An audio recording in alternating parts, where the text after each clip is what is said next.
할아버지 이런 복장으로 여기에 오시면 안 돼요. 웃음소리가 병원 로비 전체를 메아리쳤습니다. 낡은 등산복을 걸친 노인은 그날 가장 모욕적인 순간을 겪었죠. 하지만 누구도 몰랐습니다. 곧 병원 전체가 발칵 뒤집힐 거라는 사실을. 안녕하세요. 즐거운 인생입니다. 시작 전 구독과 좋아요는 저에게 큰 힘이 됩니다. 이야기 시작하겠습니다. 이른 아침 서울 서초구에 위치한 세명대학병원의 VIP 진료센터 로비는 고요했습니다. 대리석 바닥이 반짝이고 천장의 샹들리에가 은은한 빛을 내뿜고 있었죠. 이곳은 일반 병원과는 달랐습니다. 공기마저 다르게 느껴지는 특별한 사람들만 드나드는 공간이었어요. 오전 9시 30분 자동문이 열리며 한 노인이 들어섰습니다. 67살의 이준혁이었죠. 그는 낡은 등산복을 입고 있었습니다. 색이 바랜 파란색 점퍼에는 여기저기 실밥이 풀어져 있었고 무릎 부분이 다른 검정 등산 바지가 그의 마른 다리를 감싸고 있었어요. 어깨에는 오래된 배낭이 매여 있었고 한 손에는 낡은 보온병을, 다른 손에는 작은 수첩을 들고 있었습니다. 안내 데스크에 앉아있던 젊은 여직원이 고개를 들었어요. 그녀의 눈이 이준혁의 모습을 위에서 아래로 훑어 내려갔죠. 순간 그녀의 미간이 살짝 찌푸려졌습니다. 로비 한쪽에 앉아 명품 핸드백을 무릎 위에 올려놓은 중년 여성이 이준혁을 힐끔 쳐다봤어요.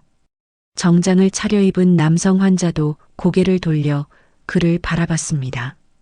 이준혁은 천천히 안내 데스크로 걸어갔습니다. 그의 낡은 운동화가 대리석 바닥을 밟을 때마다 작은 소리가 났죠. 로비의 고급스러운 분위기 속에서 그는 어딘가 어울리지 않는 사람처럼 보였습니다. 하지만 그의 표정은 평온했어요.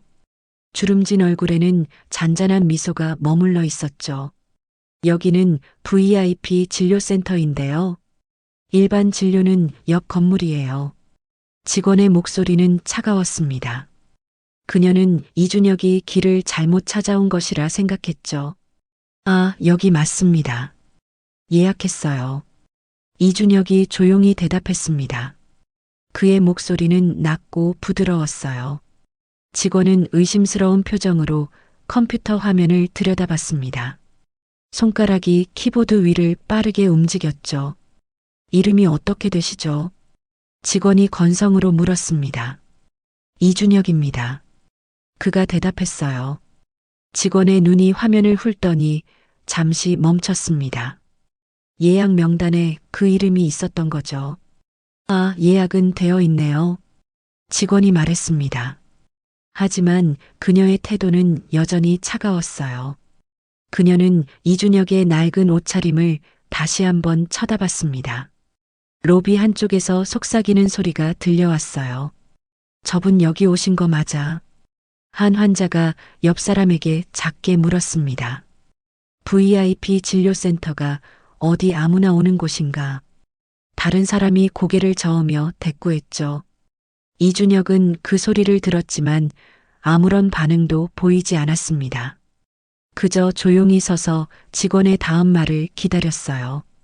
그의 손은 여전히 낡은 보온병을 꼭 쥐고 있었습니다.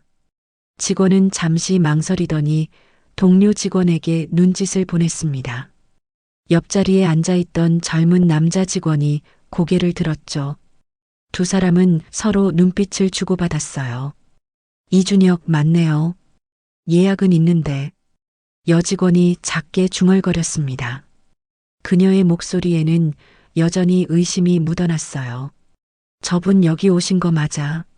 남자 직원이 여직원에게 속삭였습니다.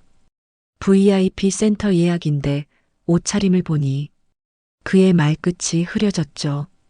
여직원이 고개를 끄덕이며 다시 이준혁을 바라봤어요.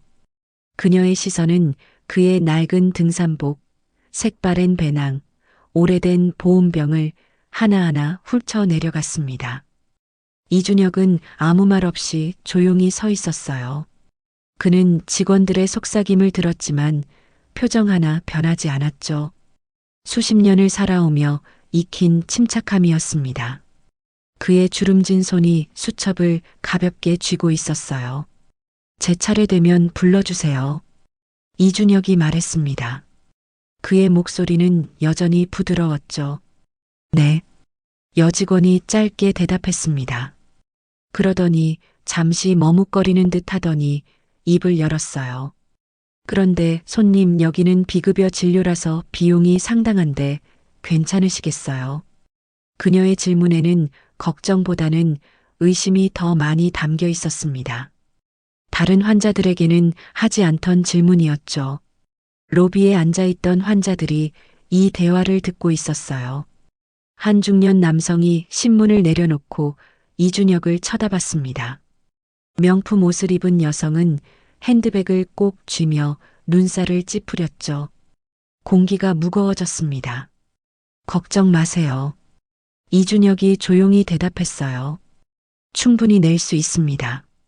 그의 말투는 담담했지만 확신에 차 있었죠. 직원은 뭔가 더 말하고 싶은 듯 했지만 입을 다물었습니다. 그러세요. 그녀가 마지못해 말했어요. 저쪽 대기실에서 기다리시면 호출해드리겠습니다. 그녀는 손가락으로 구석진 대기실을 가리켰죠. 그곳은 다른 환자들이 앉아있는 중앙 대기실과는 떨어진 좁고 어두운 공간이었습니다. 이준혁은 고개를 끄덕이고 천천히 그쪽으로 걸어갔어요. 그의 낡은 운동화가 바닥을 밟는 소리가 유독 크게 들렸습니다. 중앙 대기실의 편안한 소파와 달리 구석 대기실에는 딱딱한 플라스틱 의자 몇 개만 놓여 있었어요. 창문도 없어서 답답했죠. 하지만 이준혁은 아무 말 없이 그곳에 앉았습니다. 안내 데스크에서는 두 직원이 다시 속닥거렸어요. 진짜 진료비 낼 수 있으려나? 남자 직원이 걱정스럽게 말했습니다. 모르지. 나중에 문제 생기면 어쩌려고. 여직원이 한숨을 쉬었죠. 그들의 대화는 이준혁에게까지 들리지 않았지만 로비의 다른 환자들은 그 분위기를 느낄 수 있었습니다. 어떤 이는 고개를 가로저으며 혀를 찾고 어떤 이는 동정 어린 눈빛으로 구석에 앉은 노인을 바라봤어요. 세명대학병원 VIP 센터의 아침은 그렇게 이상한 긴장감 속에서 흘러가고 있었습니다. 30분이 흘렀습니다. 이준혁은 구석 대기실의 딱딱한 의자에 앉아 조용히 기다리고 있었어요. 그는 보온병 뚜껑을 열어 미지근해진 물을 한 모금 마셨죠. 중앙 대기실에서는 이미 3명의 환자가 호출되어 진료실로 들어갔습니다. 그들은 모두 이준혁보다 늦게 온 사람들이었어요. 이준혁님, 갑자기 젊은 간호사의 목소리가 들렸습니다. 그녀는 차트를 들고 구석 대기실 입구에 서 있었어요. 하얀 간호복이 형광등 불빛에 반짝였죠. 이준혁이 천천히 일어섰습니다. 네, 여기 있습니다. 그가 대답했어요. 간호사는 그를 위아래로 훑어보더니 입술을 깨물었습니다. 진료 전에 수납을 먼저 해주셔야 하는데요. 간호사가 말했습니다. 저쪽 수납 창구로 가주세요. 그녀는 복도 끝을 가리켰어요. 이준혁이 고개를 가우뚱했습니다. 다른 분들은 진료 후에 수납하시던데요. 그가 조용히 물었죠. 아니, 저희 규정이 원래 그래요. 간호사가 얼버무렸습니다. 하지만 그녀의 얼굴이 살짝 붉어졌어요. 거짓말을 하고 있다는 걸 스스로도 알고 있었던 거죠. 이준혁은 더 이상 묻지 않았습니다. 그는 배낭을 다시 메고 수납 창구를 향해 걸어갔어요. 복도는 길었습니다. 그의 운동화 소리만이 조용한 복도에 울려 퍼졌죠. 수납 창구에는 40대쯤 되어 보이는 여직원이 앉아 있었어요. 그녀는 컴퓨터 화면을 보고 있다가 이준혁이 다가오자 고개를 들었습니다. 이준혁입니다. 진료비 수납하라고 해서요. 이준혁이 말했어요. 직원이 키보드를 두드리더니 화면을 확인했습니다. 아, 네. 380만 원입니다. 그녀가 말했죠. 그 금액은 결코 작지 않은 액수였습니다. 직원은 이준혁의 낡은 등산복을 힐끔 쳐다봤어요. 그러더니 조심스럽게 물었습니다. 현금으로 하실 건가요? 카드도 되긴 하는데요. 그녀의 목소리에는 의심이 가득했어요. 혹시 이 노인이 돈이 없어서 당황하지 않을까, 그런 걱정 아닌 걱정이 섞여 있었죠. 옆 창구에 있던 다른 직원도 슬쩍 이쪽을 쳐다봤습니다. 복도를 지나가던 간호사 하나가 걸음을 멈추고 상황을 지켜봤어요. 이준혁은 그들의 시선을 모두 느낄 수 있었습니다. 380만 원이요. 이준혁이 조용히 반복했습니다. 네, VIP 진료센터는 비급여라서요. 직원이 설명했어요. 혹시 부담되시면 일반 진료로 변경하실 수도. 아니요. 이준혁이 그녀의 말을 끊었습니다. 괜찮습니다. 그는 천천히 낡은 배낭의 지퍼를 열었어요. 직원들의 눈이 그의 손을 따라갔습니다. 그 안에서 무엇이 나올지 궁금해하는 눈빛이었죠. 공기가 묘하게 긴장되었습니다. 이준혁은 배낭 속을 천천히 뒤적였습니다. 직원들은 숨을 죽이고 지켜봤어요. 그의 손이 무언가를 꺼내는 순간 수납 창구 직원의 눈이 커졌습니다. 하지만 그것은 돈이 아니었어요. 작은 가죽 지갑이었죠. 낡고 오래된 지갑이었습니다. 이준혁은 지갑을 열었어요. 직원은 그 안을 들여다봤습니다. 몇 장의 만원권 지폐가 보였죠. 그녀의 얼굴에 당혹스러운 표정이 스쳤습니다. 380만 원을 낼 수 있다던 노인의 지갑에는 고작 10만 원 정도밖에 없어 보였어요. 옆 창구 직원이 작게 헛기침을 했습니다. 복도의 간호사는 안타까운 표정을 지었죠. 저기요. 직원이 조심스럽게 말을 꺼냈습니다. 혹시 현금이 부족하시면. 그녀는 말을 잇지 못했어요. 어떻게 말해야 할지 난처했던 거죠. 이준혁은 고개를 들어 그녀를 바라봤습니다. 그의 눈빛은 여전히 평온했어요. 아니요. 그가 조용히 말했습니다. 현금으로 하지 않을 겁니다. 그는 지갑 안쪽 주머니에 손을 넣었어요. 그리고 천천히 무언가를 꺼냈습니다.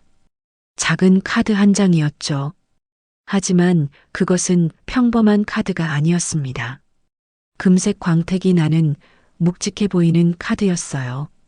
직원의 손에 카드가 놓였습니다. 그녀는 카드를 집어들었죠. 순간 그녀의 눈이 카드에 적힌 글자를 읽었습니다. 이준혁, 세명대학병원, 설립이사장. 카드 위에 새겨진 문구였죠. 직원의 손이 미세하게 떨렸습니다. 그녀는 카드를 다시 한번 확인했어요.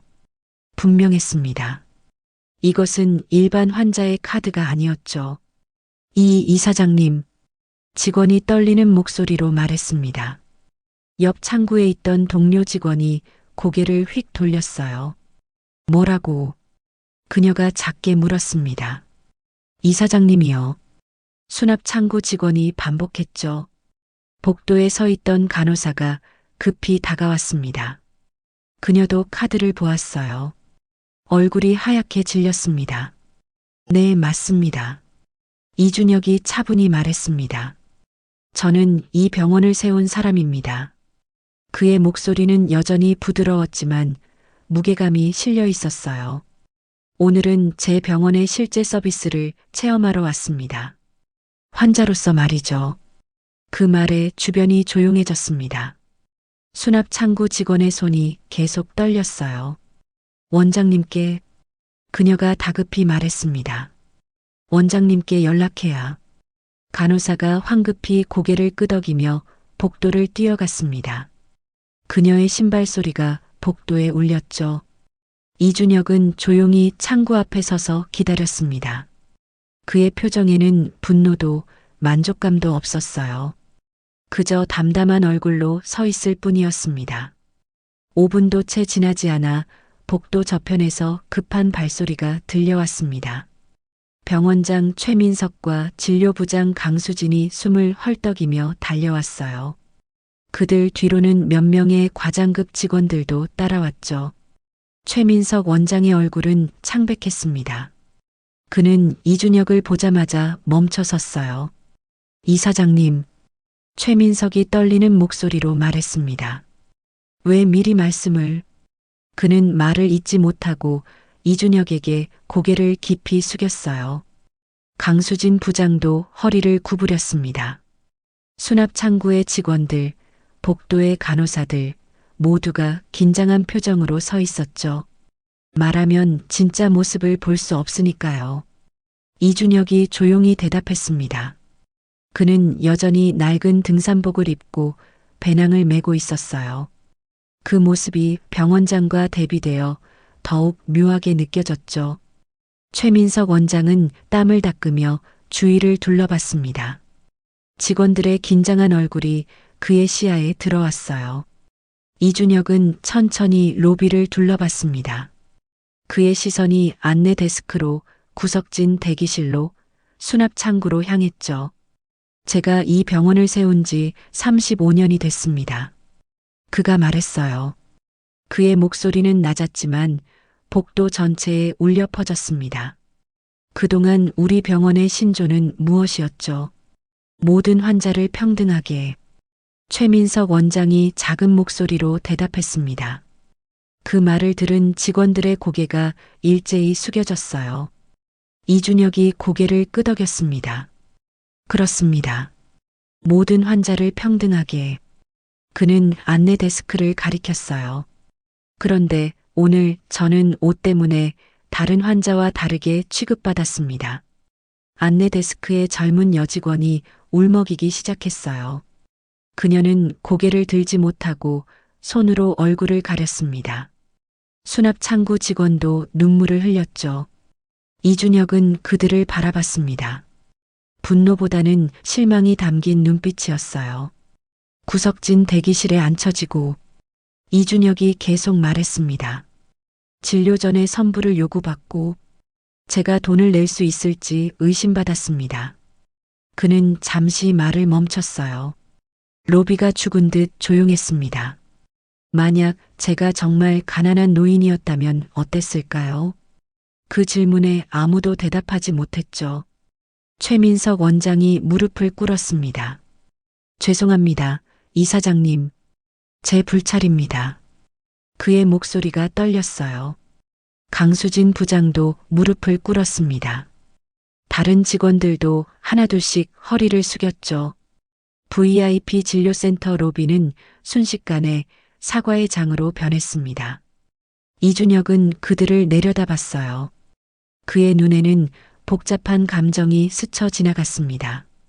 35년 전 그가 이 병원을 세웠을 때를 떠올렸죠. 가난한 사람도 부자도 모두가 똑같이 존중받는 병원.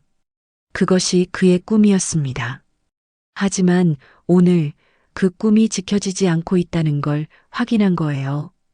이준혁은 배낭에서 서류 봉투 하나를 꺼냈습니다. 갈색 봉투였죠. 그는 천천히 봉투를 열어 안에 서류들을 꺼냈어요. 최민석 원장의 얼굴이 더욱 창백해졌습니다. 그는 그 서류가 무엇인지 짐작할 수 있었거든요. 오늘부로 VIP 진료센터 운영 방식을 전면 재검토하겠습니다. 이준혁이 말했어요. 그의 목소리는 단호했습니다. 최민석 원장이 고개를 들었죠. 이사장님, 제발. 그가 애원했습니다. 한 번만 기회를 주십시오. 즉시 개선하겠습니다. 전 직원 교육의 문제가 아닙니다. 이준혁이 그의 말을 끊었어요. 이건 마음의 문제예요. 그는 서류를 펼쳤습니다. 환자는 돈으로 분류되는 게 아닙니다. 모두가 아픈 사람들이에요. 그 말에 직원들이 고개를 더 깊이 숙였습니다. 이준혁은 첫 번째 서류를 최민석에게 건넸어요. VIP 센터를 없애십시오. 그가 말했습니다. 모든 진료실을 통합하세요. 환자는 환자일 뿐입니다. 부자 환자, 가난한 환자로 나눌 이유가 없어요. 최민석 원장이 서류를 받아들었습니다. 그의 손이 떨렸죠. 하지만 이사장님, 강수진 부장이 조심스럽게 말했습니다. VIP 센터는 병원 수익의 상당 부분을 돈보다 중요한 게 있습니다. 이준혁이 그녀를 바라봤어요. 바로 병원의 신념이죠. 우리가 돈 때문에 환자를 차별한다면 그건 더 이상 병원이 아닙니다. 장사꾼일 뿐이에요. 그 말에 강수진 부장도 입을 다물었습니다. 이준혁은 두 번째 서류를 꺼냈어요. 모든 대기실을 똑같이 만드십시오. 그가 말했습니다. 구석진 곳에 딱딱한 의자를 놓는 일이 없도록 누구나 편안하게 기다릴 수 있어야 합니다. 최민석 원장이 고개를 끄덕였습니다. 알겠습니다, 이사장님. 그리고 세 번째, 이준혁이 마지막 서류를 꺼냈어요. 직원 재교육 프로그램을 만드십시오. 그는 안내 데스크 직원을 바라봤습니다. 하지만 누구도 해고하지 마십시오. 그 말에 우는 직원들이 고개를 들었어요. 사람은 누구나 실수를 합니다. 중요한 건 깨닫고 변하는 거죠. 안내 데스크의 젊은 여직원이 울음을 터뜨렸습니다.